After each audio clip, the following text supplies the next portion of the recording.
NKTV বাংলায় প্রচারিত সংবাদের জের কাছাড়ে বাজেয়াপ্ত হলো বিপুল পরিমাণে কাঠ।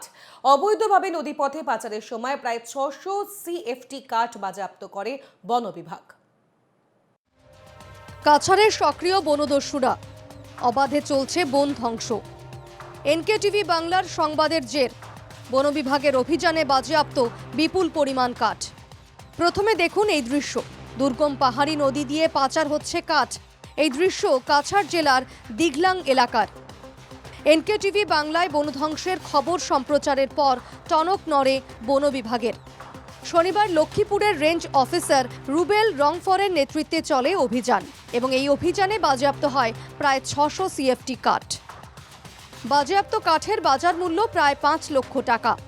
ডিমা হাসাও থেকে কাছাড়ে পাচার হচ্ছিল কাঠগুলি। বাজেয়াপ্ত কাঠের মধ্যে রয়েছে সেগুন, রাতা, লালপদ। খবৰটো পাইছোঁ আজ পাৰ আমাৰ ইনফৰ্মাৰ সেইকেইটা লাকড়ি আপোনাৰ ডিমা হাছাওৰ পৰা আনিছে, আপোনাৰ কাছাৰ ডিমা হাছাও বৰ্ডাৰৰ পৰা, ডিমা হাছাওৰ চাইডৰ পৰা আনিছে। কেইজনমানে বিক্ৰী কৰিবৰ কাৰণে আনিছে। এই বস্তুটো খবৰ পাই আমি ৰাছ কৰিলোঁ। তাত এৰাউণ্ড 11 o'clock তাত গৈ পাইছোঁ। এৰাউণ্ড 600 CFT মান মাল হ'ব, মানে টিম্বাৰ্ছ হ'ব, চন টিম্বাৰ হ'ব। আপোনাৰ চেগুন, ৰাতা, লালপদ সেইবিলাক স্পিচিছ আছে। অভিযানে কাঠ বাজেয়াপ্ত হলেও পাচারকারীরা পালিয়ে যায়।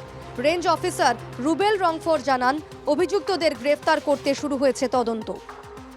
শিলচর থেকে পাপলু দাস ও আহাদুল আহমেদের রিপোর্ট, এনকেটিভি বাংলা।